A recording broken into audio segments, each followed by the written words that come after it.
3 tahun aku bangun pukul 4 pagi, mencuci tumpukan baju, dan menyiapkan makanan untuk mertua serta 3 iparku tanpa satu pun keluhan. Tapi pagi ini, saat semua pekerjaan rumah sudah selesai, ibu mertuaku justru melemparkan piring sarapannya ke lantai sambil berteriak bahwa aku adalah istri mandul yang hanya tahu cara menghabiskan beras. Aku sudah memberikan segalanya. Tapi kenapa rahimku yang disalahkan atas semua ketidakbahagiaan mereka? Apakah pengabdianku selama ini memang tidak ada harganya jika aku belum bisa memberikan seorang anak?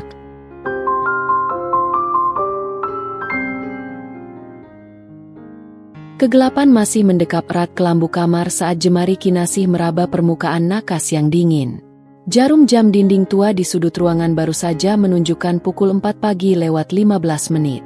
Tanpa perlu menunggu alarm berdering, tubuhnya seolah sudah diprogram secara otomatis untuk bangkit. Ia melirik sekilas ke samping, ke arah Aditya yang masih terlelap dalam balutan selimut tebal. Suaminya itu tampak begitu tenang, jauh dari hiruk-pikuk beban yang sebentar lagi akan menghantam pundak Kinasih. Dengan gerakan yang sangat hati-hati agar tidak menimbulkan suara, Kinasih menyibakkan selimut dan melangkah menuju kamar mandi. Air wudhu yang menyentuh kulitnya terasa seperti ribuan jarum es. Namun itu adalah satu-satunya cara agar ia benar-benar terjaga untuk menghadapi kenyataan hidup yang kian hari kian menyesakkan dada. Usai bersujud dalam keheningan yang paling sunyi, Kinasih melangkah menuju dapur. Di rumah sebesar ini, ia adalah orang pertama yang menghidupkan nyawa. Langkah kakinya yang polos bersentuhan langsung dengan lantai marmer yang dingin, menciptakan sensasi ganjil yang merambat hingga ke tulang. Ia mulai menyalakan kompor, menyiapkan air panas, lalu beralih ke tumpukan cucian piring sisa semalam yang ditinggalkan begitu saja oleh 3 adik iparnya. Sambil menggosok sisa-sisa lemak yang membeku di piring, pikiran Kinasih melayang. Sudah 3 tahun ia berada di rumah ini, dan selama itu pula ia merasa seperti bayangan yang hanya terlihat saat dibutuhkan, namun dicaci saat dianggap menghalangi jalan. "Kinasih, kamu sudah bangun atau masih bermimpi?" Suara parau namun tajam itu memecah keheningan dapur. Kinasih tersentak. Ibu Ratna, ibu mertuanya, berdiri di ambang pintu dapur dengan daster panjang dan wajah yang sudah tampak masam meski hari baru saja dimulai. Beliau berjalan mendekat, memeriksa kebersihan meja makan dengan jari telunjuknya yang kaku. "Sudah, Bu. Ini saya sedang menyiapkan sarapan," jawab Kinasih lembut, berusaha menjaga nada suaranya agar tetap hormat. "Lama sekali. Kamu tahu Rara, Siska, dan Maya ada jadwal pagi. Kalau mereka sampai telat karena sarapanmu belum siap, jangan harap kamu bisa duduk tenang hari ini. Lagi pula, apa sih susahnya cuma masak dan beres-beres? Kamu kan tidak perlu repot-repot bangun tengah malam untuk menyusui bayi atau mengganti popok. Waktumu itu sangat banyak, harusnya kerjamu bisa lebih cepat," sindir Ibu Ratna dengan penekanan pada kata "bayi". Kalimat itu bagaikan sembilu yang menyayat luka lama di hati Kinasih. Rahim yang kosong bukan keinginannya. Ia sudah mencoba segala hal, dari medis hingga pengobatan tradisional yang pahitnya masih terasa di pangkal lidah hingga saat ini. Namun, di rumah ini, rahim yang belum terisi adalah sebuah kejahatan, sebuah cacat yang membuatnya kehilangan hak untuk dihargai sebagai manusia. Kinasih hanya terdiam. Ia memilih untuk kembali memfokuskan matanya pada nasi yang sedang ia goreng. Ia tahu, satu kata bantahan akan memicu badai yang lebih besar. Tak lama kemudian, suasana rumah mulai riuh. Ketiga adik iparnya turun satu persatu. Rara yang selalu merasa paling cantik, Siska yang angkuh dengan jabatan kantorannya, dan Maya yang manja luar biasa. Mereka duduk di kursi makan tanpa menoleh sedikit pun pada Kinasih yang sedang sibuk menyajikan lauk pauk panas. "Aduh, Mbak Nasih, ini sambalnya kok kurang pedas sih? Selera kamu itu kampungan banget, selalu saja hambar," keluh Rara setelah mencicipi sesendok kecil sambal buatan Kinasih. Ia meletakkan sendoknya dengan denting yang keras di atas piring porselen. "Iya nih, Mbak. Terus ini baju kerja aku yang kemarin dicuci. Kok bagian kerahnya masih ada noda sedikit ya? Mbak, kalau kerja itu pakai mata dong. Jangan cuma lamunkan nasib saja," sahut Siska sambil menyuap nasi dengan kasar. Kinasih berdiri mematung di sudut dapur, Tangannya masih memegang lap kain yang sudah lembab. Ia melihat mereka makan dengan lahap. Namun mulut mereka tak henti-hentinya memuntahkan duri. Ia melihat suaminya, Aditya, akhirnya turun dan duduk di antara mereka. Kinasih berharap ada satu pembelaan, satu kata manis, atau setidaknya satu tatapan mata yang menenangkan. Namun, Aditya hanya diam. Ia sibuk memeriksa berkas di samping piringnya. Seolah-olah semua caci maki yang diarahkan pada istrinya hanyalah suara bising televisi yang tidak perlu dipedulikan. "Dit, kamu itu jangan diam saja. Kasihan adik-adikmu kalau istrimu ini kerjanya tidak becus terus. Ibu juga capek lihat dia lelet begitu. Kalau memang dia tidak bisa kasih kita keturunan, setidaknya jadikan dia berguna untuk urusan rumah. Jangan sampai kita sudah menampung orang yang hanya tahu cara menghabiskan nasi tapi tidak bisa membalas budi," ucap Ibu Ratna dengan suara yang cukup keras agar terdengar oleh seluruh orang di ruangan itu. Aditya menghela napas panjang. Ia meletakkan sendoknya, lalu menatap Kinasih sebentar. "Nasih, tolong dengarkan kata ibu. Belajar lagi supaya lebih teliti. Aku capek kalau pulang kerja harus dengar keluhan mereka terus." Dunia Kinasih seolah runtuh saat itu juga. Bukannya pembelaan yang ia dapat, justru tuntutan baru yang dilemparkan padanya. Air mata mulai menggenang di sudut kelopak matanya, panas dan mendesak untuk keluar. Namun, Kinasih menahannya dengan sekuat tenaga. Ia tidak ingin memberikan kepuasan pada mereka dengan melihatnya menangis. Ia berbalik, membelakangi meja makan, dan mulai mencuci wajan besar yang masih panas. Uap air yang mengepul menutupi wajahnya, menyamarkan isak tangis yang tertahan di tenggorokan. Di rumah ini, ia bukan lagi seorang istri bagi Aditya. Ia adalah mesin tanpa nyawa yang diharapkan bekerja tanpa henti, namun dikutuk karena kegagalannya menjalankan fungsi biologis yang di luar kuasanya. Fajar yang dingin itu terasa semakin membekukan jiwanya, dan Kinasih sadar, ini hanyalah permulaan dari rangkaian hari yang akan terus meremukkan hatinya perlahan-lahan. Ia menatap keluar jendela dapur, melihat langit yang mulai membiru, bertanya-tanya dalam hati, sampai kapan kesabarannya akan mampu menopang beban sebesar ini sebelum akhirnya ia hancur berkeping-keping? Setelah deru mobil Aditya dan motor ketiga adik iparnya menghilang di balik gerbang, sunyi kembali menguasai rumah besar itu. Namun, bagi Kinasih, sunyi bukanlah ketenangan. Sunyi adalah saat di mana telinganya justru akan berdenging mendengar sisa-sisa cacian yang masih tertinggal di udara. Ia memandang meja makan yang berantakan. Remah-remah roti, tumpahan air kopi, dan piring-piring berminyak adalah pemandangan yang menyambutnya setiap pagi setelah mereka semua berangkat menjalankan peran masing-masing sebagai orang-orang produktif. Kinasih mulai memunguti piring satu persatu. Saat ia hendak membawa tumpukan itu ke dapur, langkahnya terhenti oleh suara langkah kaki Ibu Ratna yang sengaja diseret di atas lantai keramik. Ibu mertuanya itu tidak pernah benar-benar pergi beristirahat. Beliau selalu punya cara untuk memastikan Kinasih tidak memiliki waktu luang walau hanya semenit. "Jangan hanya piring yang diurusi, Kinasih. Itu taman di belakang. Daun-daun kering sudah menumpuk. Kamu jangan malas-malasan karena merasa tidak ada orang di rumah," perintah Ibu Ratna sambil bersedekap dada di depan pintu menuju ruang tengah. "Iya, Bu. Setelah cucian piring selesai, saya langsung ke belakang," jawab Kinasih dengan kepala tertunduk. "Dan satu lagi." Ibu Ratna berjalan mendekat. Aroma minyak kayu putih yang menyengat dari tubuhnya menusuk hidung Kinasih. Tadi ibu dapat telepon dari Tante Lastri. Menantunya yang baru menikah setahun itu sudah hamil anak kedua. Ibu malu setiap kali ada acara keluarga. Orang-orang pasti bertanya, "Mana cucu dari Aditya? Kamu itu sebenarnya perempuan normal atau bukan, sih? Jangan-jangan kamu menyembunyikan sesuatu dari kami." Tangan Kinasih bergetar. Hampir saja piring di tangannya tergelincir.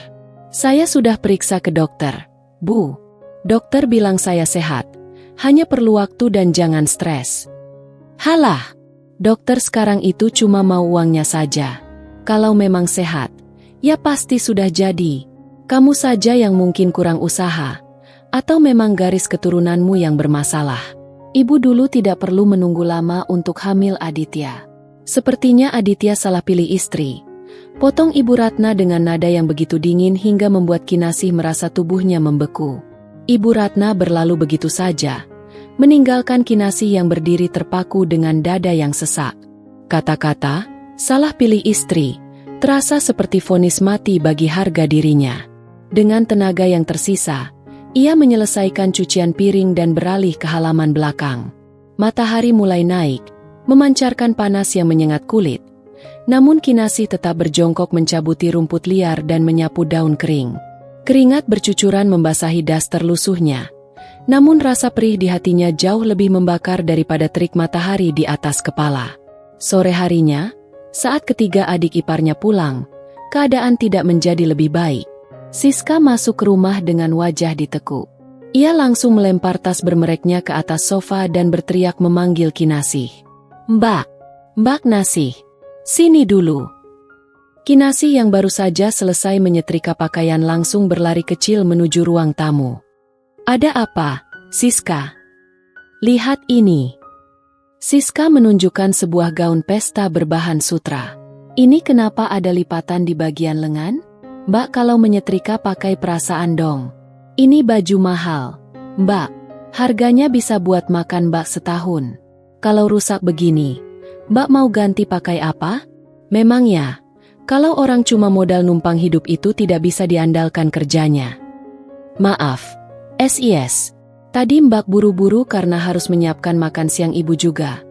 Kinasih mencoba membela diri dengan suara gemetar. Alasan terus. "Makanya, Mbak, otak itu dipakai. Mungkin karena Mbak tidak punya anak. Jadi fokusnya tidak pernah benar. Orang kalau sudah jadi ibu itu biasanya lebih teliti dan tanggung jawab.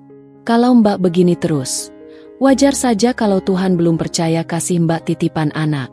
Lawong urus baju saja tidak becus, apalagi urus nyawa orang," semprot Siska dengan mata melotot. Rara dan Maya yang baru datang hanya tertawa mengejek sambil melewati mereka. Mereka seolah menikmati tontonan di mana Kinasih menjadi sasaran kemarahan. Bagi mereka, Kinasih adalah sasaran empuk untuk melampiaskan stres setelah seharian bekerja atau kuliah. Malam harinya, saat makan malam berlangsung, suasana terasa jauh lebih mencekam. Tidak ada percakapan hangat. Yang ada hanyalah suara denting sendok dan sesekali keluhan tentang rasa masakan.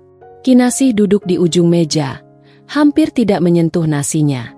Ia melirik Aditya, berharap suaminya akan bertanya mengapa matanya sembab, atau mengapa tangannya tampak merah karena terlalu lama terpapar sabun dan sinar matahari. "Dit." Kinasih memberanikan diri berbisik saat mereka sudah berada di dalam kamar. Tadi Siska marah-marah lagi soal baju. Ibu juga membahas soal anak lagi. Aku merasa tidak kuat kalau harus begini terus setiap hari." Aditya yang sedang melepas dasi hanya menghela napas panjang. Ekspresi wajahnya menunjukkan kelelahan yang luar biasa. "Nasih, tolonglah. Aku ini baru pulang kerja. Kepalaku pening urus target di kantor. Bisa tidak? Jangan tambah beban pikiranku dengan drama rumah tangga. Mereka itu adik-adikku. Ibu itu orang tuaku. Kamu harusnya lebih sabar. Namanya juga tinggal bersama." "Tapi mereka keterlaluan, Mas. Mereka menghinaku secara fisik. Mereka menghina rahimku." "Sudahlah." Aditya memotong dengan suara yang meninggi. "Mungkin kalau kamu lebih rajin dan tidak banyak mengeluh, mereka tidak akan bicara begitu. Sudah, aku mau tidur. Besok aku ada rapat pagi."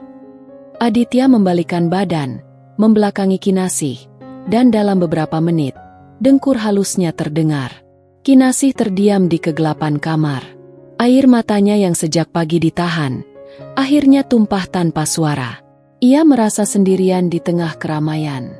Di rumah yang seharusnya menjadi tempatnya berlindung, ia justru merasa seperti tawanan yang sedang menunggu waktu untuk dieksekusi. Ia bertanya pada langit-langit kamar yang gelap, apakah ada satu hari saja di mana ia bisa bangun tanpa rasa takut akan lidah-lidah belati yang siap mencabik hatinya? Pagi itu, langit tampak mendung, seolah-olah awan turut merasakan beban yang bergelayut di pundak Kinasih. Di dalam rumah, aroma kopi dan roti bakar mulai memenuhi udara. Namun bagi Kinasih, aroma itu tidak pernah membangkitkan selera. Baginya, Dapur adalah medan perang pertama yang harus ia hadapi sebelum matahari benar-benar benderang. Tangannya yang mulai kasar karena deterjen kini sibuk memotong sayuran dengan gerakan cepat namun mekanis. Aditya masuk ke dapur, sudah mengenakan kemeja biru muda yang disetrika rapi oleh Kinasih semalam. Pria itu mendekat ke arah meja bar, namun pandangannya tidak lepas dari layar ponsel. Kinasih berhenti sejenak, menatap punggung suaminya dengan kerinduan yang amat dalam. Ia rindu masa-masa saat mereka masih tinggal di kontrakan kecil setahun pertama pernikahan mereka, sebelum Ibu Ratna memaksa mereka pindah dengan alasan penghematan dan kebersamaan keluarga. "Mas," panggil Kinasih lirih. Suaranya hampir tenggelam oleh desis air yang mendidih. Aditya menyahut tanpa menoleh. Aku tadi malam tidak bisa tidur. Aku memikirkan ucapan ibu. Apa tidak sebaiknya kita mencoba program bayi tabung? Atau setidaknya, kita periksa ke dokter lain yang lebih spesifik. Kinasih mencoba mengajukan usul yang sudah ia simpan selama berbulan-bulan. Ia berharap usulan ini bisa menjadi titik terang, atau setidaknya menunjukkan bahwa ia sungguh-sungguh berusaha. Aditya menghentikan gerakan jarinya di layar ponsel. Ia berbalik, menatap Kinasih dengan tatapan yang sulit diartikan, antara lelah dan jengkel. "Nasih, kamu tahu berapa biaya untuk itu? Kita sedang mencicil mobil, dan aku juga harus membantu biaya kuliah Maya. Belum lagi kebutuhan rumah tangga di sini. Kamu jangan hanya memikirkan keinginanmu sendiri." "Keinginanku sendiri?" Kinasih meletakkan pisau dengan sedikit hentakan. "Mas, ini keinginan kita. Ini juga cara agar ibu tidak terus-menerus menyudutkanku. Aku lelah dianggap sebagai penyebab kegagalan keluarga ini." "Suaramu, Nasih, jaga volumenya. Nanti ibu dengar," bisik Aditya tajam sambil melirik ke arah tangga. Kinasih merasakan dadanya sesak, seolah ada bongkahan batu yang menghimpit pernapasannya. "Selalu begitu. Kamu lebih takut ibu mendengar suaraku daripada melihat hatiku yang hancur." "Mas, aku istrimu, bukan pembantu di rumah ini. Kenapa kamu tidak pernah sekalipun berdiri di depanku saat mereka menghinaku?" Sebelum Aditya sempat menjawab, Maya muncul dengan langkah kaki yang dihentak-hentakan. Gadis itu langsung menuju kulkas dan mengambil botol susu dengan kasar. "Duh, pagi-pagi sudah ada drama sinetron di dapur. Mbak Nasih, kalau mau mengeluh jangan sekarang deh. Aku lagi pusing mau ujian." Maya menoleh ke arah kakaknya dengan wajah meremehkan. "Mas Adit, kasih tahu tuh istrinya. Jangan hobi bikin suasana rumah jadi panas. Lagian ya, Mbak, kalau memang tidak bisa kasih anak, ya terima nasib saja. Tidak perlu memaksa Mas Adit buat pengeluaran yang tidak jelas. Uang Mas Adit itu buat masa depan kami juga, bukan cuma buat ambisi Mbak yang belum tentu berhasil." Kinasih terperangah. Keberanian Maya mencampuri urusan rumah tangganya sudah di luar batas. Ia menatap Aditya, memohon dengan matanya agar suaminya itu menegur sang adik. Namun, Aditya justru membuang muka.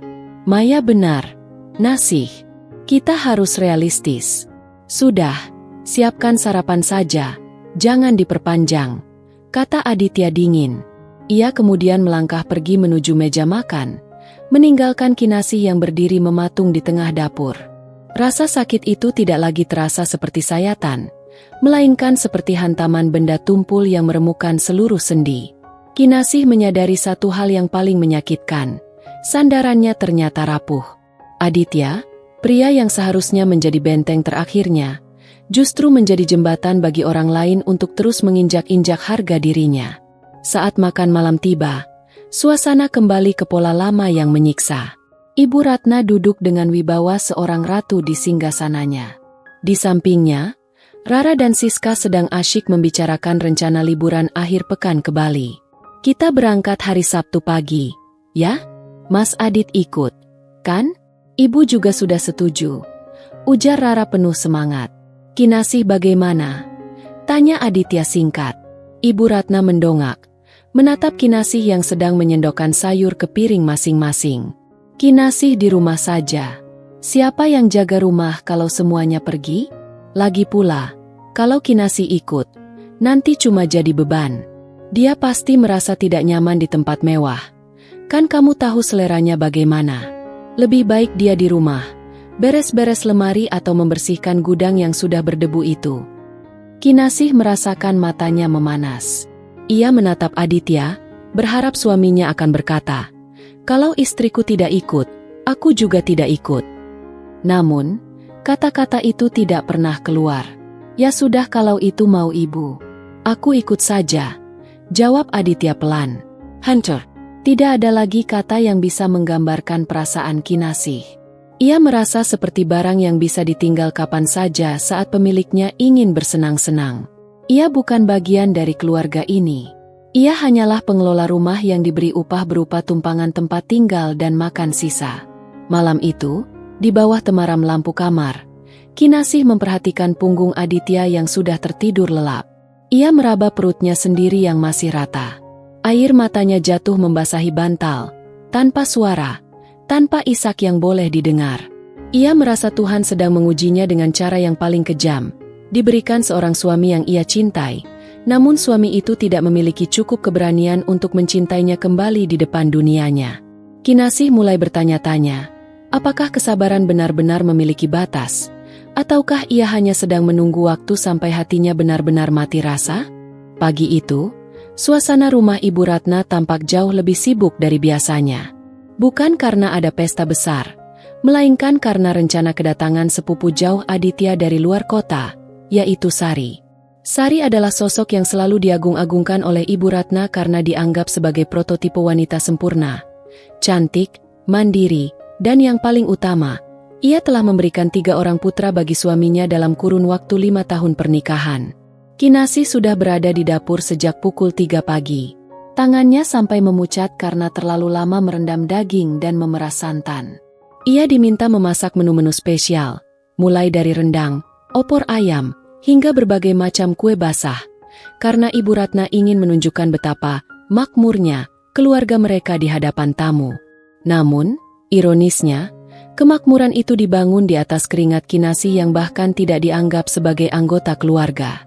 "Kinasih, pastikan piring-piring kristalnya tidak ada bercak air ya. Dan itu taplak meja di ruang tamu, ganti dengan yang baru aku beli kemarin," teriak Siska dari lantai 2 sambil sibuk memilih pakaian yang akan ia kenakan untuk menyambut Sari. Kinasih hanya bisa menjawab dengan anggukan kecil yang tidak terlihat oleh siapapun. Napasnya mulai terasa berat. Namun ia terus bergerak. Saat jarum jam menunjukkan pukul 10 pagi, sebuah mobil mewah berhenti di depan rumah. Sari datang bersama suami dan ketiga anaknya yang masih kecil. Suasana seketika menjadi riuh. Gelak tawa pecah di ruang tamu, sementara Kinasih tetap berada di dapur, menyiapkan minuman segar untuk para tamu. "Aduh, Sari, makin cantik saja kamu. Lihat ini, anak-anaknya juga ganteng-ganteng sekali. Benar-benar berkah yang luar biasa." Suara Ibu Ratna terdengar sangat ceria, nada yang hampir tidak pernah Kinasih dengar saat beliau berbicara dengannya. Kinasih melangkah keluar membawa nampan berisi gelas-gelas jus jeruk. Saat ia meletakkan minuman di meja, Sari tersenyum ramah padanya. "Terima kasih, Mbak Nasih. Apa kabar? Sehat, kan?" "Sehat, Mbak Sari. Silakan dinikmati," jawab Kinasih dengan senyum yang dipaksakan. Sari, jangan terlalu banyak bicara sama dia. Nanti ketularan, lambatnya," celetuk Rara sambil terkekeh, membuat suasana yang tadinya hangat bagi tamu menjadi dingin bagi Kinasih. Ibu Ratna kemudian menarik Sari untuk duduk lebih dekat dengannya. "Kamu tahu tidak, Sari? Ibu itu setiap hari berdoa supaya di rumah ini ada suara tangisan bayi seperti anak-anakmu. Tapi ya bagaimana lagi? Kalau nasibnya harus punya menantu yang tidak subur, ibu bisa apa? Rasanya rumah ini sepi sekali. Isinya cuma orang-orang yang numpang makan tapi tidak bisa kasih waris." Wajah Kinasih memanas. Ia berdiri mematung di samping meja, masih memegang nampan kosong. Sindiran itu dilemparkan secara terbuka di depan tamu, di depan suami Sari, dan di depan Aditya yang juga baru saja keluar menemui tamunya.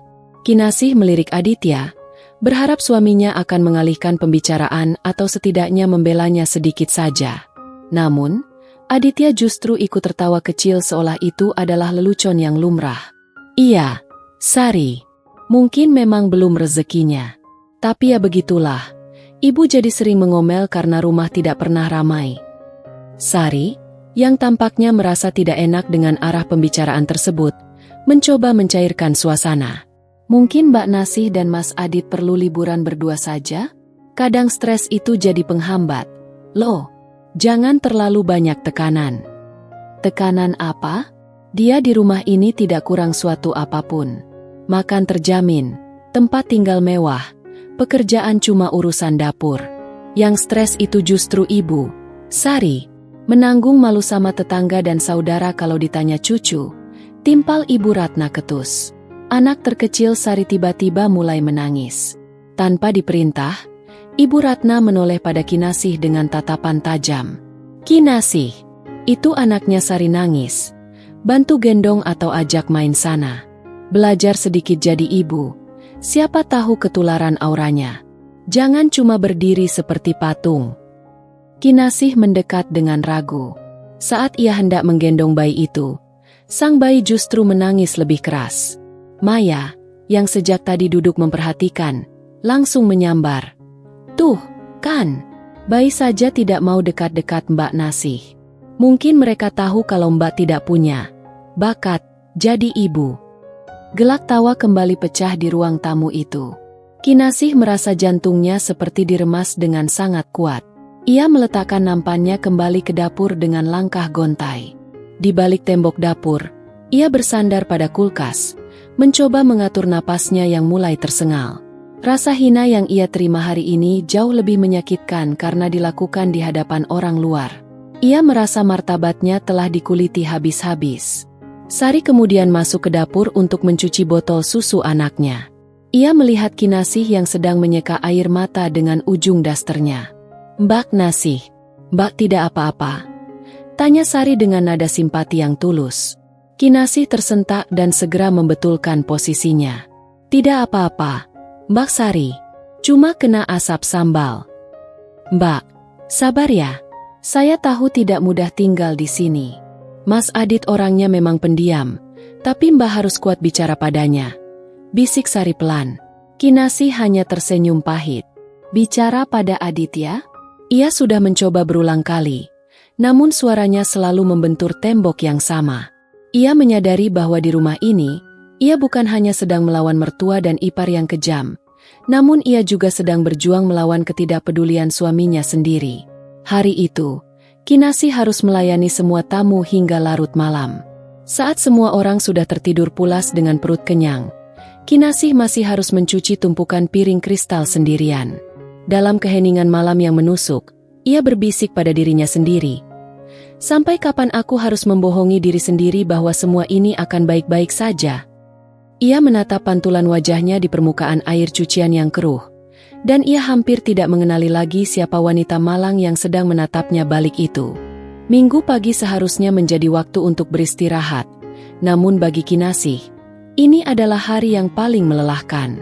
Seluruh anggota keluarga berkumpul, yang berarti beban kerjanya naik 3 kali lipat. Udara di dalam rumah terasa pengap oleh ketegangan yang tak kasat mata. Sejak subuh, Kinasih sudah berkutat dengan cucian yang menggunung dan persiapan makan siang besar atas permintaan Ibu Ratna. Tubuhnya terasa sangat ringan, kepalanya sedikit pening, dan perutnya mual.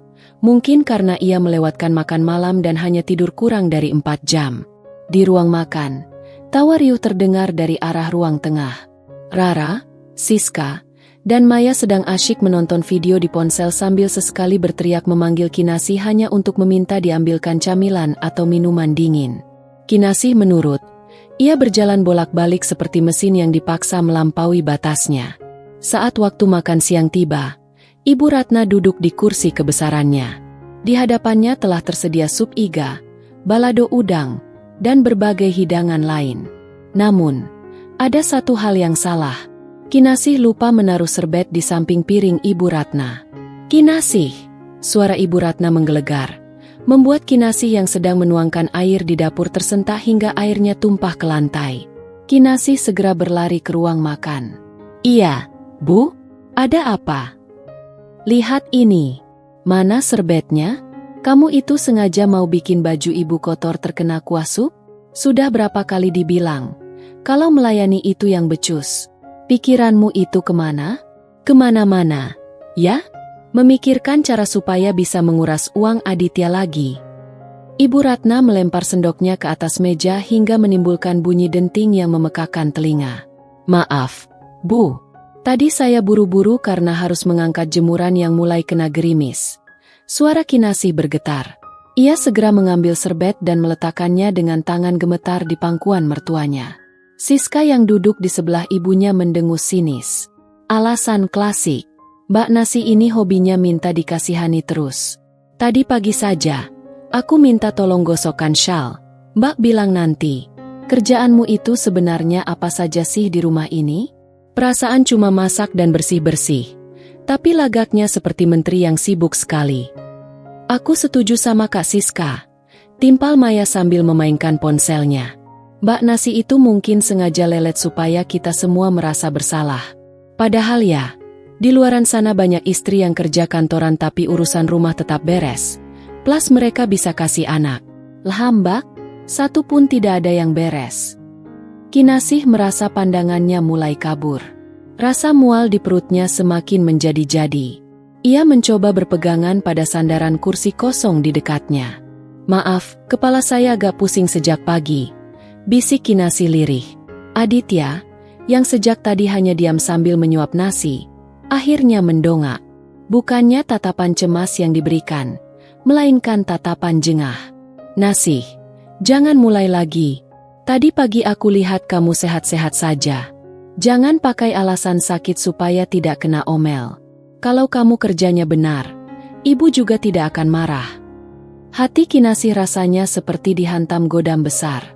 Kata-kata Aditya adalah racun yang paling mematikan bagi jiwanya. Di saat ia merasa dunianya berputar, suaminya justru menuduhnya sedang bersandiwara. Tiba-tiba, aroma sup iga yang tadinya menggugah selera mendadak terasa sangat amis dan menjijikkan bagi Kinasih. Ia menutup mulutnya dengan telapak tangan, mencoba menahan dorongan kuat dari dalam perutnya. Kenapa? Kamu mau muntah di depan meja makan? Tidak sopan sekali, bentak Ibu Ratna.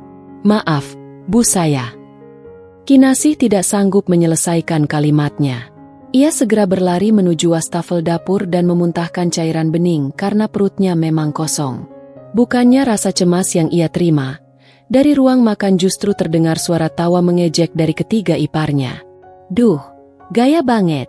Mau akting seolah-olah lagi hamil, ya? Teriak Rara dari meja makan. Mbak, jangan kasih harapan palsu ke ibu. Paling juga itu karena Mbak telat makan atau masuk angin biasa. Jangan dramatis deh. Iya, sahut Maya dengan suara keras.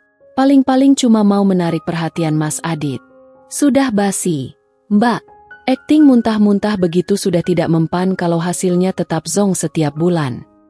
Kinasih mencuci wajahnya dengan air dingin, mencoba meredam isak tangis yang mulai pecah. Ia kembali ke ruang makan dengan wajah pucat pasi, berharap Aditya setidaknya bangkit dan menuntunnya ke kamar. Namun, suaminya tetap duduk di sana, terus makan seolah-olah istrinya adalah orang asing yang tidak penting. Ibu Ratna menatap Kinasih dengan pandangan jijik. Kalau memang tidak hamil, jangan bersikap seolah-olah kamu sedang mengandung. Kamu itu cuma bikin ibu jengkel. Pergi sana, bereskan muntahanmu dan jangan kembali ke sini sampai wajahmu tidak pucat lagi. Kamu merusak selera makan semua orang. Kinasih mundur perlahan.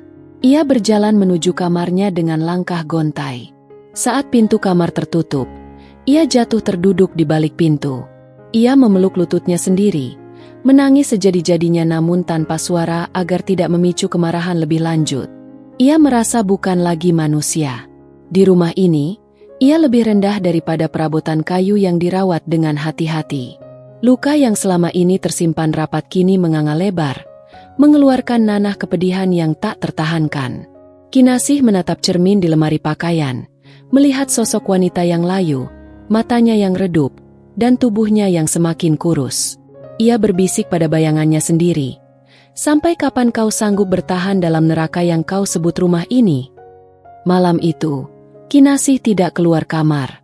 Dan yang paling menyakitkan adalah, tidak ada satupun dari mereka, termasuk suaminya, yang datang mengetuk pintu untuk sekadar bertanya apakah ia sudah makan atau sudah merasa lebih baik. Kinasih sadar, keberadaannya di rumah itu benar-benar hanya dianggap ada jika ia bisa bekerja. Jika ia jatuh, ia hanya dianggap sebagai sampah yang menghalangi jalan. Seminggu setelah insiden di meja makan, suasana rumah terasa jauh lebih sunyi namun mencekam. Kinasih memilih untuk lebih banyak diam, melakukan tugasnya seperti robot tanpa nyawa. Namun, pagi itu ada yang berbeda.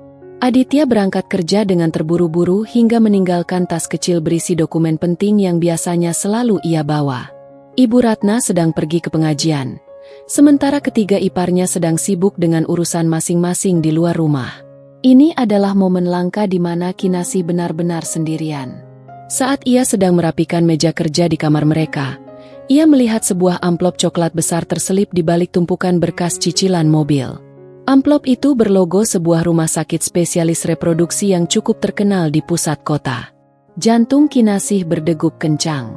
Ia ingat betul, setahun yang lalu Aditya pernah mengajaknya melakukan pemeriksaan kesuburan secara menyeluruh.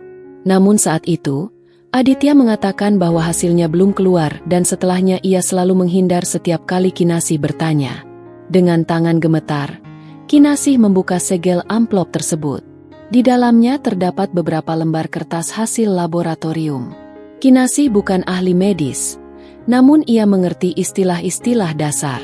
Matanya terpaku pada selembar kertas yang mencantumkan nama suaminya, Aditya Pratama. Di bagian bawah, tertera hasil pemeriksaan sperma dengan keterangan medis yang sangat jelas, azoospermia.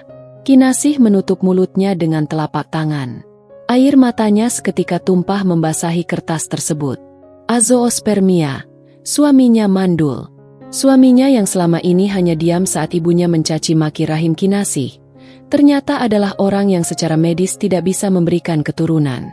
Selama ini, Kinasih meminum berbagai jamu pahit, menahan malu di depan dokter, dan menerima hinaan, wanita tidak berguna, dari mertuanya. Padahal Aditya tahu bahwa sumber masalahnya ada pada dirinya sendiri. Jadi selama ini, kamu tahu, Mas? Bisik Kinasih dengan suara yang serak karena tangis yang meledak. Rasa sakit yang ia rasakan selama 3 tahun terakhir mendadak berubah menjadi kemarahan yang membara. Ia merasa dikhianati secara paling hina. Suaminya membiarkan istrinya menjadi tameng atas kekurangannya sendiri. Ia membiarkan ibunya dan adik-adiknya menyiksa mental Kinasih setiap hari demi menjaga harga dirinya sebagai laki-laki. Kinasih segera menghapus air matanya saat mendengar suara mobil memasuki halaman. Itu bukan Aditya, melainkan Ibu Ratna yang pulang lebih awal karena pengajian dibatalkan. Kinasih mencoba bersikap tenang, namun tangannya masih gemetar hebat. Ia memasukkan kembali berkas itu ke dalam amplop, namun ia tidak mengembalikannya ke tempat semula. Ia membawa amplop itu ke dapur, menyembunyikannya di balik rak piring. Ibu Ratna masuk ke dapur dengan wajah yang masih tampak kesal. Kinasih, mana air minum? Haus sekali cuaca hari ini, bikin emosi saja. Kinasih mengambil gelas dengan gerakan lambat. Pikirannya masih kacau. Kamu itu kenapa lagi? Wajahmu seperti orang linglung. Apa karena kemarin Aditya tidak mengajakmu pergi jadi kamu mogok kerja? Semprot Ibu Ratna sambil menerima gelas dari tangan Kinasih. Dengar ya, Kinasih. Kamu itu harusnya bersyukur Aditya masih mau mempertahankan kamu. Di luar sana banyak laki-laki yang sudah menceraikan istrinya kalau tidak bisa kasih anak dalam 3 tahun. Kamu itu untung punya mertua baik seperti saya. Mendengar kata, baik, tawa pahit hampir saja lolos dari bibir Kinasih. Ia menatap mata mertuanya dengan berani, sesuatu yang tidak pernah ia lakukan sebelumnya. Kenapa kamu melihat saya begitu? Berani kamu menentang saya? Bentak Ibu Ratna, kaget melihat perubahan tatapan menantunya. Ibu, apakah ibu pernah berpikir kalau mungkin saja bukan saya yang bermasalah? Tanya Kinasih dengan nada suara yang rendah namun tajam. Ibu Ratna terperangah. Beliau meletakkan gelasnya dengan kasar hingga airnya memercik. Apa maksudmu? Kamu mau menuduh anak saya? Jelas-jelas Aditya itu laki-laki normal. Dia sehat, Kamu saja yang dasarnya tidak becus jadi perempuan. Jangan coba-coba mengalihkan kesalahan. Kinasih, kamu itu sudah mandul, tidak tahu diri pula. Cukup, Bu. Kinasih berteriak. Suaranya mengguncang ruang dapur yang sempit itu. Ibu Ratna terdiam sesaat. Syok karena menantu yang biasanya pendiam itu berani berteriak padanya. Kamu berani membentak saya di rumah saya sendiri. Rumah ini memang milik ibu, tapi harga diri saya bukan milik ibu. Selama 3 tahun saya diam. Saya terima disebut benalu. Saya terima disebut tidak berguna. Tapi hari ini saya sadar, saya tidak sedang menghadapi keluarga. Saya sedang menghadapi sekumpulan orang yang tidak punya hati nurani. Tepat saat itu, pintu depan terbuka. Aditya masuk dengan wajah pucat. Sepertinya ia baru sadar bahwa dokumen pentingnya tertinggal. Ia berlari menuju kamar. Namun langkahnya terhenti saat melihat Kinasih dan ibunya berdiri berhadapan di dapur dengan atmosfer yang sangat panas. Ada apa ini? Kenapa ribut-ribut? Tanya Aditya gugup. Matanya melirik ke arah tangan Kinasih yang memegang ujung amplop coklat di balik rak piring. Kinasih menarik amplop itu keluar dan melemparkannya ke atas meja makan di hadapan Aditya dan Ibu Ratna. Jelaskan ini pada ibumu, Mas.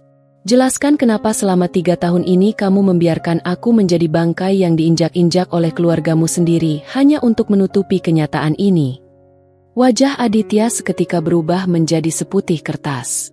Ia menatap amplop itu, lalu menatap ibunya yang mulai tampak bingung sekaligus curiga. Inilah awal dari ledakan yang selama ini tertahan. Sebuah kebenaran yang akan menghanguskan sisa-sisa kedamaian palsu di rumah tersebut. Ruang makan yang biasanya menjadi tempat penghakiman bagi Kinasih, kini berubah menjadi panggung kebenaran yang menyesakan. Ibu Ratna meraih amplop coklat itu dengan tangan yang mulai gemetar. Beliau mengeluarkan lembaran kertas di dalamnya.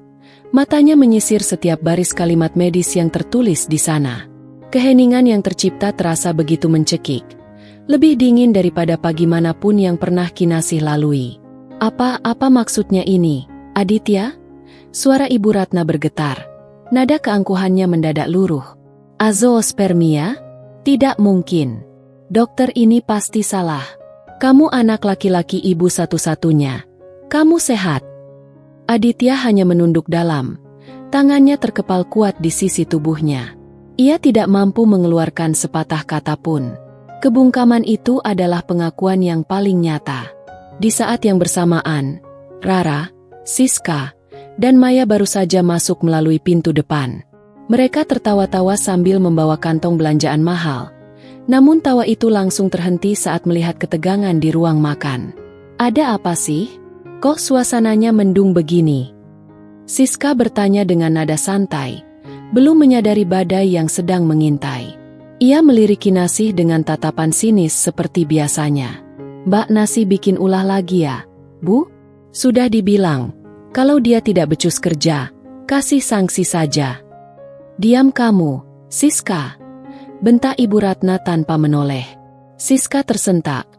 Wajahnya memucat karena terkejut dibentak oleh ibunya sendiri. Kinasih maju selangkah, menatap satu persatu wajah ipar-iparnya yang selama ini menganggapnya lebih rendah dari debu. Kalian ingin tahu apa yang ada di kertas itu? Itu adalah hasil pemeriksaan kesehatan Mas Aditya setahun yang lalu. Hasil yang selama ini ia sembunyikan dariku, dan mungkin dari kalian semua. Kinasih menoleh pada Aditya. Matanya memerah menahan amarah yang meluap. Katakan pada mereka, Mas, katakan siapa sebenarnya yang bermasalah di sini. Katakan pada mereka siapa yang selama ini tidak bisa memberikan keturunan. Cukup, Nasih. Jangan mempermalukan aku di depan adik-adikku. Aditya akhirnya bersuara, namun suaranya terdengar pecah dan penuh keputusasaan. Mempermalukanmu.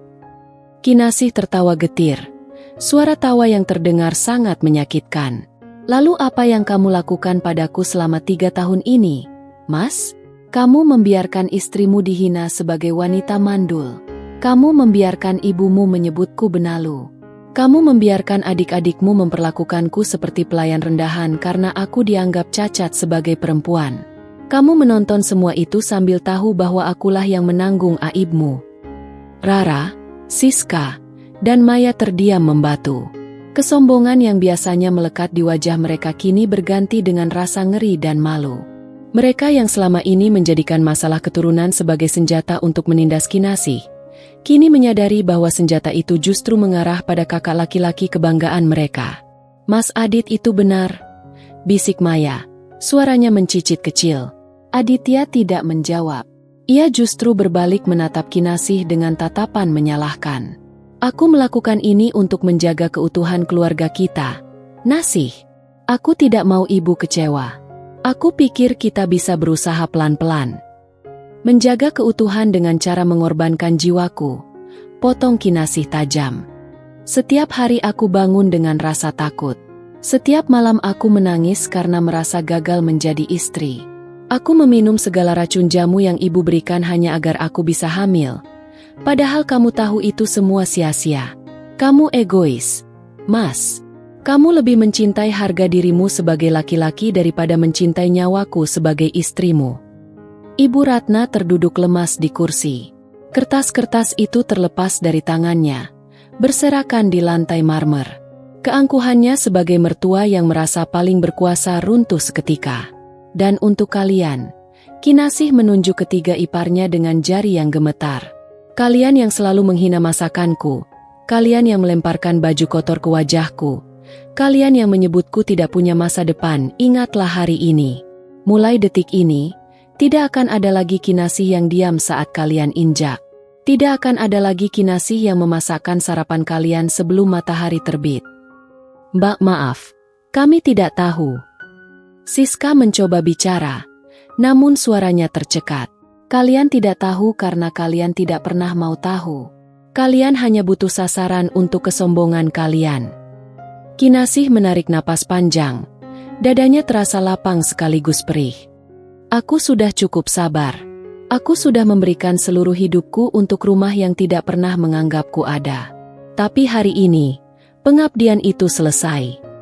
Kinasih berbalik, melangkah menuju kamar tanpa menoleh lagi.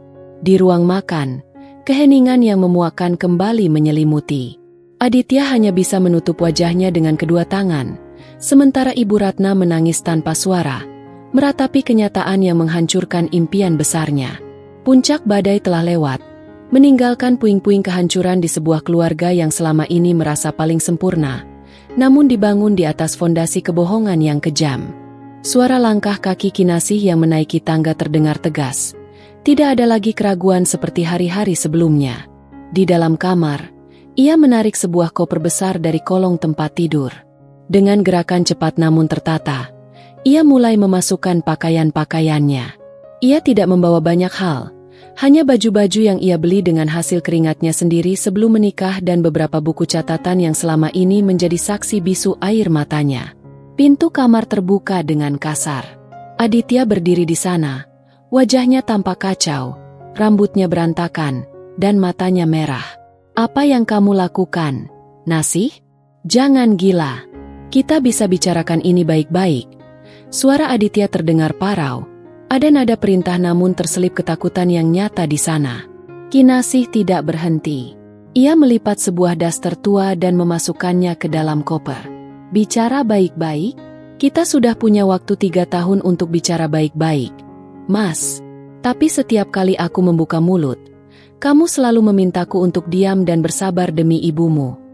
Aku akan minta maaf pada ibu. Aku akan suruh mereka semua minta maaf padamu. Tapi tolong, jangan pergi. Apa kata orang nanti kalau kamu keluar dari rumah ini? Aditya mendekat, mencoba meraih tangan Kinasih. Namun Kinasih menepisnya dengan kasar. Lagi-lagi kamu memikirkan, apa kata orang? Kamu tidak pernah bertanya, bagaimana hancurnya hati Kinasih. Bagimu, aku hanya pajangan untuk menutupi kekuranganmu, kan? Agar dunia melihat bahwa keluargamu sempurna, bahwa jika ada yang salah, itu pasti karena istrimu yang tidak becus. Ucap Kinasih dengan suara yang bergetar namun penuh penekanan. Kinasih menutup kopernya dengan bunyi dentum yang keras, seolah menandakan akhir dari sebuah babak hidupnya yang kelam. Ia menyeret koper itu keluar kamar. Di ruang tengah, Ibu Ratna dan ketiga adik iparnya masih berkumpul. Suasana begitu canggung. Rara dan Siska menunduk, tidak berani menatap mata Kinasih yang biasanya selalu mereka remehkan. Kinasih. Ibu Ratna berdiri dengan kaki yang masih tampak lemas. Jangan pergi dulu, Nak. Ibu. Ibu minta maaf. Ibu tidak tahu kalau Aditya. Ibu tidak tahu karena ibu tidak pernah mau mengenal saya sebagai manusia. Ibu hanya melihat saya sebagai mesin pencetak cucu dan pelayan rumah. Potong Kinasih tanpa rasa takut. Ibu selalu bangga dengan garis keturunan ibu. Sampai-sampai ibu lupa bahwa setiap manusia punya kekurangan. Hari ini, biarlah kekurangan itu ibu tanggung bersama anak kesayangan ibu. Maya, yang paling sering melontarkan kata-kata tajam, mulai terisak. Mbak Nasih, jangan pergi. Nanti siapa yang mengurus rumah? Siapa yang masak? Kinasih berhenti tepat di depan pintu utama. Ia menoleh ke arah Maya dengan senyum pahit yang menyayat hati. Kamu punya tangan, Maya. Kamu punya kaki. Kamu punya gelar sarjana. Gunakan semua itu untuk mengurus hidupmu sendiri. Selama ini kalian memperlakukanku seperti sampah karena aku tidak punya anak. Sekarang nikmatilah rumah besar ini tanpa sampah yang kalian benci itu. Aditya mengejar sampai ke teras rumah. Nasih, kalau kamu keluar dari pintu ini, jangan harap bisa kembali lagi. Ancam Aditya, sebuah upaya terakhir yang putus asa untuk mengendalikan istrinya. Kinasih berhenti sebentar. Ia menghirup udara luar yang terasa begitu segar. Seolah oksigen akhirnya kembali masuk ke paru-parunya setelah 3 tahun ia tercekik. Ia berbalik dan menatap Aditya untuk terakhir kalinya. Itulah yang aku harapkan, Mas. Aku tidak akan pernah kembali ke tempat yang hampir membunuh jiwaku setiap hari. Aku melepaskanmu, Mas. Aku melepaskan semua tuntutan, semua hinaan, dan semua kebohonganmu. Carilah wanita lain yang sanggup menanggung beban yang aku pikul, jika kamu bisa menemukannya. Kinasih melangkah menuju gerbang. Ia tidak menoleh lagi, bahkan saat ia mendengar suara Ibu Ratna yang memanggil namanya atau suara Aditya yang meneriakkan amarahnya. Ia menyetop sebuah taksi yang kebetulan lewat. Saat duduk di kursi belakang, ia melihat bayangan rumah besar itu perlahan menjauh dari kaca spion. Untuk pertama kalinya dalam 3 tahun, Kinasih tidak merasa ingin menangis. Ia justru merasakan sebuah kelegaan yang luar biasa. Ia tahu perjalanannya ke depan tidak akan mudah. Ia harus memulai semuanya dari nol, tanpa uang yang banyak, tanpa status sebagai istri. Namun, di antara ketidakpastian itu, ia menemukan kembali satu hal yang telah lama hilang, harga dirinya. Malam itu, di bawah lampu jalan yang kekuningan, Kinasih membuat sebuah janji pada dirinya sendiri, bahwa ia tidak akan pernah membiarkan siapapun, atas nama cinta atau keluarga, menginjak-injak martabatnya lagi. Pilihan terakhir telah diambil, dan baginya, itu adalah langkah pertama menuju kehidupan yang sebenarnya. 7 hari telah berlalu sejak Kinasih menutup pintu pagar rumah besar itu untuk selamanya.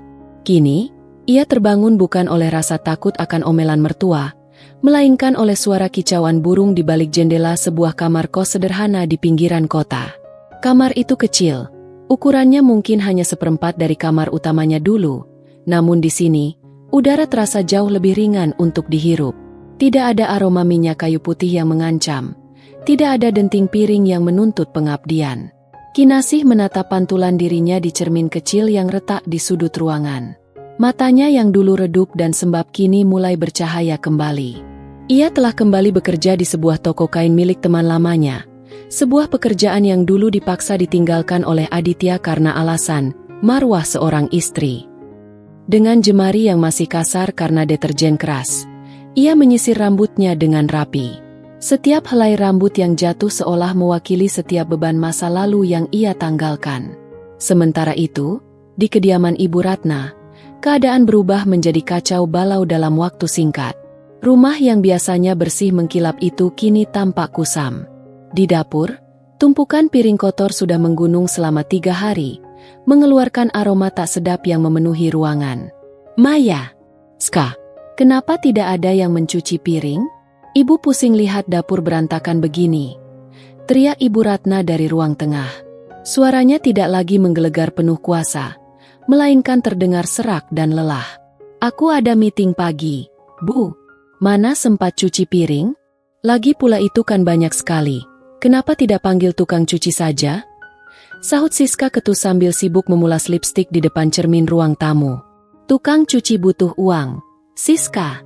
Sejak Kinasih pergi, pengeluaran kita membengkak karena kalian selalu pesan makanan lewat aplikasi. Siapa yang mau masak kalau semuanya manja? Ibu Ratna memijat pelipisnya yang berdenyut. Tanpa Kinasih, rumah itu kehilangan ruhnya. Ternyata, selama ini yang membuat hidup mereka nyaman bukan karena kekayaan Aditya, melainkan karena ada tangan-tangan tulus yang bekerja tanpa henti dalam diam. Rara kini harus bangun lebih pagi untuk menyetrika bajunya sendiri, dan hasilnya selalu kusut atau bahkan ada yang berlubang karena terbakar. Maya menangis karena tidak ada yang menyiapkan sarapan hangat, dan Aditya pria itu kini lebih banyak mengurung diri di kamar atau pulang selarut mungkin untuk menghindari suasana rumah yang kini terasa seperti neraka. Satu sore, Aditya duduk di meja makan yang penuh noda minyak. Ia menatap kursi kosong yang biasanya ditempati Kinasih. Ia teringat bagaimana istrinya itu selalu menyambutnya dengan segelas teh hangat meski setelah seharian dihina oleh adik-adiknya. Kini, yang menyambutnya hanyalah keluhan dari Ibu Ratna tentang tagihan listrik dan pertengkaran adik-adiknya soal pembagian tugas rumah tangga. Dit, coba kamu telepon Kinasih. Minta dia pulang. Bilang ibu sudah memaafkannya. Ucap Ibu Ratna dengan nada yang kini terdengar memohon. Sebuah ego yang akhirnya mulai terkikis oleh kebutuhan. Aditya tertawa hambar. Sebuah tawa yang penuh penyesalan. Memaafkannya, Bu? Harusnya kita yang merangkak memohon maaf padanya. Aku sudah mencoba menghubunginya berkali-kali, tapi nomorku diblokir. Aku datang ke toko tempatnya bekerja, tapi dia bahkan tidak mau menoleh melihat wajahku. Dia itu istrimu, Aditya. Dia punya kewajiban. Ibu Ratna memukul meja. Dia bukan istrimu lagi dalam hatinya, Bu. Dia sudah mati saat kita semua menertawakannya di meja makan ini. Jawab Aditya lirih. Ia menyadari bahwa kehilangan Kinasih bukan hanya soal kehilangan pelayan, tapi kehilangan satu-satunya orang yang mencintainya dengan tulus tanpa memandang kekurangan biologisnya. Di sisi lain kota, Kinasih baru saja menyelesaikan pekerjaannya. Ia berjalan menyusuri trotoar sambil menikmati es mambo di tangannya, sesuatu yang sangat sederhana namun dulu dianggap tidak pantas oleh keluarga mertuanya. Ia duduk di sebuah bangku taman, melihat anak-anak kecil berlari mengejar balon. Dulu, melihat pemandangan ini akan membuatnya menangis karena merasa gagal. Namun sore ini, ia tersenyum. Ia sadar bahwa kebahagiaan seorang wanita tidak hanya ditentukan oleh rahimnya, tapi oleh kedamaian jiwanya. Ia tidak lagi merasa perlu membuktikan apapun pada siapapun. Kinasih merogoh tasnya, mengambil sebuah brosur tentang kursus desain pakaian yang selama ini ia impikan. Langkahnya kini pasti. Ia tidak lagi meniti sabar di ambang batas, melainkan sedang meniti jalan menuju dirinya sendiri. Hidupnya baru saja dimulai, dan kali ini, ia adalah pemeran utama yang berdaulat atas kebahagiaannya sendiri, tanpa bayang-bayang lidah belati yang siap menyakitinya lagi. 1 tahun telah berlalu sejak langkah kaki terakhir Kinasih bergema di lantai marmer rumah Ibu Ratna.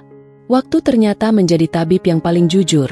Ia tidak menghapus bekas luka, namun ia mengajarinya cara untuk tidak lagi merasa sakit saat menyentuh luka itu. Kini, Kinasih berdiri di depan sebuah ruko kecil dengan papan nama kayu yang dipahat rapi. Gria Jahit Kinasih. Udara pagi ini terasa hangat, sehangat semangat yang kini memenuhi dadanya. Ruko itu tidak mewah, namun setiap sudutnya adalah hasil dari jerih payahnya sendiri. Aroma kain katun baru dan mesin jahit yang diminyaki dengan baik menjadi aroma favorit yang jauh lebih menenangkan daripada wangi rumah besar yang dulu menghimpitnya. Kinasih tidak lagi bangun pukul 4 pagi karena ketakutan. Ia bangun karena ia mencintai hari yang akan ia jalani. Pintu ruko berdentang. Seorang pelanggan masuk membawa bahan kebaya. Kinasih menyambutnya dengan senyum tulus yang mencapai matanya. Senyum yang dulu sempat hilang tertimbun caci maki. Mbak Kinasih, saya dengar jahitan Mbak paling rapi di daerah sini. Tolong buatkan yang spesial untuk acara lamaran saya. Ya, ucap pelanggan itu ramah. Tentu, Bu. Mari saya ukur dulu, jawab Kinasih lembut. Saat ia melingkarkan pita ukur ke tubuh pelanggannya, ia teringat bagaimana dulu jari-jarinya bergetar hanya untuk menyetrika baju Siska. Kini, jari-jari yang sama sedang menciptakan karya yang membuat orang lain merasa cantik. Sore harinya, saat matahari mulai condong ke barat, sebuah mobil yang sangat ia kenal berhenti di depan rukonya. Kinasih tetap tenang. Ia tidak lagi merasakan debaran panik. Dari mobil itu keluar Aditya. Penampilannya tidak lagi sekeren dulu. Kemejanya tampak sedikit kusut dan wajahnya menyimpan kelelahan yang sangat dalam. Aditya masuk ruko, berdiri mematung melihat Kinasih yang sedang memotong pola kain. Nasih, panggilnya pelan. Kinasih meletakkan guntingnya perlahan. Ada yang bisa saya bantu, Mas Aditya? Kalau mau menjahitkan baju, silakan antre seperti yang lain. Aditya mendekat. Matanya menyisir ruko kecil itu. Rumah sangat sepi. Nasih, Siska sudah menikah dan pindah keluar kota. Tapi dia terus bertengkar dengan suaminya karena tidak bisa mengurus rumah. Ibu sering sakit-sakitan sekarang. Dia sering menanyakanmu. Kinasih tersenyum tipis. Sebuah senyuman yang penuh kedewasaan. Sampaikan salam saya pada ibu. Semoga beliau cepat sembuh. Tapi Mas tahu, kan? Aku bukan lagi perawat di rumah itu. Nasih, aku datang untuk memintamu kembali. Aku sudah bicara pada ibu. Kami akan mengubah semuanya. Kita bisa mulai dari awal. Aku akan membelikanmu rumah sendiri. Kita tidak perlu tinggal dengan ibu lagi. Ucap Aditya dengan nada putus asa, mencoba meraih jemari Kinasih yang kini terampil. Kinasih menarik tangannya dengan lembut. Ia menatap Aditya dengan tatapan yang tidak lagi mengandung amarah. Hanya ada rasa iba. Mas, awal yang baru itu sudah aku mulai sejak 1 tahun yang lalu. Dan di awal yang baru itu, tidak ada tempat untuk kamu atau keluargamu. Aku sudah memaafkan kalian semua. Tapi memaafkan bukan berarti harus kembali ke lubang yang sama. Tapi kita masih suami istri secara hukum, Nasih. Dan itulah sebabnya aku sudah menyiapkan berkas perceraian kita. Pengacaraku akan menghubungimu minggu depan. Aku tidak butuh harta gono gini, Mas. Aku hanya butuh namaku kembali bersih tanpa bayang-bayang kebohonganmu. Aditya tertunduk. Ia menyadari bahwa wanita di depannya bukan lagi Kinasih yang lemah dan bisa dikendalikan dengan kata, sabar. Kinasih telah lahir kembali dari abunya sendiri. Tanpa kata lagi, Aditya berbalik dan pergi, meninggalkan ruko itu dengan langkah yang berat. Ia tahu, ia telah kehilangan permata paling berharga hanya demi menjaga ego yang semu. Malam harinya, Kinasih duduk di teras kecil di atas rukonya. Ia menyesap teh hangat sambil melihat bintang-bintang yang bertaburan. Tiba-tiba, ponselnya bergetar. Sebuah pesan masuk dari seorang teman lama yang kini menjadi rekan bisnisnya, mengajak untuk menghadiri pameran busana bulan depan. Kinasih mengelus perutnya sendiri. Ia teringat kata-kata dokter yang ia temui secara mandiri beberapa bulan lalu. Anda sangat sehat, Kinasih. Jika nanti Anda bertemu pasangan yang tepat, tidak ada alasan bagi Anda untuk tidak memiliki keturunan. Kinasih tersenyum. Ia tidak lagi terobsesi dengan hal itu. Jika Tuhan menitipkan nyawa di rahimnya suatu hari nanti, itu adalah berkah. Jika tidak, ia sudah merasa menjadi wanita seutuhnya karena ia mampu mencintai dirinya sendiri. Ia telah menemukan cahaya yang selama ini ia cari di luar sana. Padahal cahaya itu selalu ada di dalam hatinya, hanya butuh keberanian untuk menyalakannya. Kinasih menutup matanya, menghirup udara malam yang bebas. Ia tidak lagi meniti sabar di ambang batas. Ia telah melampaui batas itu dan mendarat di sebuah tempat yang bernama kedamaian. Hidupnya kini adalah selembar kain putih yang bersih, dan ia siap melukis pola-pola indah di atasnya, dengan benang-benang kebahagiaan yang ia pintal sendiri. Selesai.